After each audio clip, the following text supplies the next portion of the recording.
Hello everyone, and welcome back to JAS Reviews. My name is James, and on this channel I do reviews of both music and movies, as well as the occasional commentary piece. If any of that sounds interesting to you, then I'd appreciate it if you'd like the video and subscribe to my channel to see what future content I have in store. So today I am going to be doing a movie review, this time of the film The Invisible Man, directed by Leigh Whannell, and starring Elizabeth Moss. Now, before I get into the film, I just wanted to give a little bit of background about my feelings about Leigh Whannell and his film history. I've actually been a pretty big fan of Whannell for a while now. I've liked him ever since the Saw films, in fact. Well, at least the first Saw film. I did not really enjoy the others, but he actually acted in the first Saw film, and him and James Wan, another favorite director of mine, worked very closely together and made one of the best and most gut-wrenching horror experiences I've ever seen. And Leigh Whannell really knows how to work effectively on a low budget as well, which really makes him a beneficial director when there's not much money to be had. He can still make something really creative. And he proved that again with the film Upgrade, which was his sort of directorial debut, and I really liked what that movie did. So I was intrigued to see what he would do with The Invisible Man. Now, I will admit, the trailers for this movie had me really worried. I think the trailers were horribly cut together. They really made the movie look super cheesy and super over the top, and a lot of the scares looked cliched. Well, thankfully, I was proven very wrong. Like, incredibly wrong. This movie is actually excellent. In fact, I would say I like it better than Upgrade, personally. Now, Invisible Man revolves around Elizabeth Moss's character, Cecilia, who has escaped an abusive relationship with her husband, Adrian. She left him behind. She basically drugged him to go to sleep, and she left him behind. And then it's revealed to her that he has passed away, that he has killed himself. But something seems amiss when suddenly she feels his presence with her. But then even weirder things begin to happen.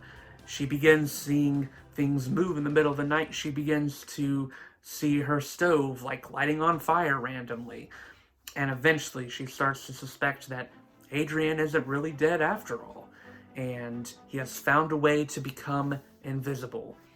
Of course, everyone around her thinks she's crazy, and basically the whole movie is her trying to prove that Adrian is alive, but just invisible, while also being haunted by him over and over, not really being able to escape her abuse of trauma that she's had to endure. Let's talk about what really works about this movie. And the first thing that thankfully does work in this film are the scares. Now, I wouldn't say this is the scariest film I've ever seen, not by a mile, but it is really quite suspenseful in places. I think Leigh Whannell does a great job at building up his scares, even ones that could come across as cheesy and do in the shortened trailer. For example, there's a shot in the shortened trailer where we see Cecilia breathing in the air and the cold air, and then we see Adrian's breath right next to her. In the trailer, this looks extremely dumb, extremely cheesy, and there's even like this breathing sound effect for Adrian that just made me laugh. But in the movie, they thankfully take that breathing sound effect out. All you see is the fog of Adrian's breath as Elizabeth's character is breathing. And I think it's so much more effective in the film how they build it up. And there's plenty of other scenes that work just as well. I appreciate that the scares keep on increasing in intensity as the movie goes on, to where they become much more violent and more visceral in the second half of the film than in the first, where they were a lot more subtle and more like something you'd see in a ghost story. I appreciated the build-up and that it just wasn't transitioning quickly from one type of scare to the next. Also, the performances in this movie are pretty solid, especially from Elizabeth Moss. Now, pretty much the whole movie is on her shoulders. She is on pretty much every shot of the film. There's hardly ever a time where we're not following her. And I've had a huge respect for Moss ever since Mad Men, when I first saw her, and I think she's only gotten better as an actress, and this film proves that. She really goes through the gamut of emotions. She has to portray a lot of pain and a lot of anguish, and her performance is just really believable to me. Another great performance is Aldis Hodge as James. He plays a police detective, and he sort of helps Cecilia with overcoming her trauma. And though he was more of a minor supporting role, I think he brought some underrated charm to this movie.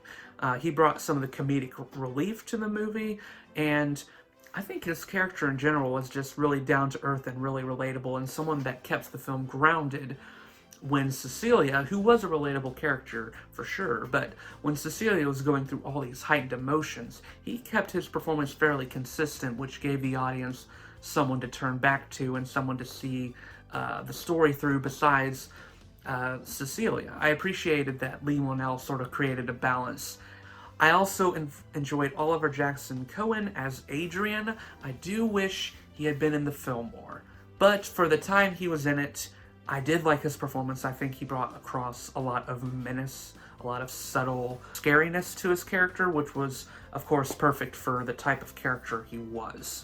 Also, thematically, this movie really works, in my opinion. I think that this film did a good job of updating its premise for the modern times. The commentary they bring to this movie is really effective in sort of this era where sexual abuse and physical abuse is becoming more recognized and more relevant.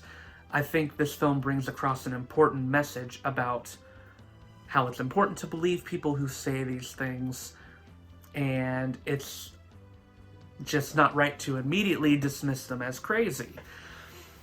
I just appreciate that the movie brings across this message in a way that is very powerful and just feels very honest and raw because of the character of Cecilia. Even though there are some reasons why people don't believe her, we still feel frustrated that she can't ever seem to convince people. And that's the purpose of the film, is to make us feel a little frustrated by other characters. And I just appreciate the commentary they bring to this idea of abuse. I think it's a powerful thematic arc, and one that is pretty important for our times. In fact, very important for our times. Now, I want to go ahead and get into some of my critiques for the film, because I do have a couple. Probably the most primary, which I sort of implied with Adrian, I do wish that we'd seen him in the film more before he became the Invisible Man. I think the film would have worked a little better if we had seen more of how Adrian treated Cecilia. I just think the film could have benefited from having a little bit more interaction with them and just seeing the extent of the type of person Adrian was. Also, I will say that the second half of the film is not quite as good as the first half. I actually sort of liked when the first half kept things sort of ghost story-ish, like making the Invisible Man a bit of a mystery and not really showing him much. And then the second half of the film sort of reveals what the Invisible Man is, and while it's not an underwhelming reveal of how Adrian becomes invisible, I will say that it's just not quite as interesting. I think some of the mysticism of the film is slightly decreased, and it's not as horrifying as it was in the first half. So I will say the ending is a little bit abrupt to the film. I think it cuts off almost a little too quickly, and the ending is almost a little convenient to me, but it is still memorable to me. I mean, where they leave the main character off, I think it's a pretty cool moment, and I think it does work. I just think there maybe needed to be a little bit more, but at the same time, I understand why Whannell left the film off like that. So yeah, that's my review of The Invisible Man. I am so glad that I ended up liking this film. I was expecting to despise it, but that just goes to show you can't always trust trailers, for better or for worse. And this time, it was for better. I'm glad I went to the movie and kept my mind open. Otherwise, I would have missed out on a great horror film. And you all should definitely go see this too, especially if you're a horror fan. I think you will be happy with what Leigh Whannell delivers here. And this makes me all the more excited for what his third film is going to bring. And with that, I'm going to give this film a very strong 4 out of 5 stars. and a high recommendation, especially to horror fans. So yeah, that's my review of The Invisible Man. I hope you all enjoyed it. What are your thoughts on the film if you have seen it? Let me know in the comments below, and I will try to interact and have conversations with you all. That's what I'm trying to do with the comment section here. If you have any suggestions on how I could improve my reviews, I'd be all open. I'm still getting the hang of this, and I don't think I'm going to be a perfect reviewer in this video form anytime soon, so any suggestions would be appreciated. If you did like my review here, I'd appreciate it if you like the video and subscribe to my channel to see future content from me. And with that, I will see you all in the next video.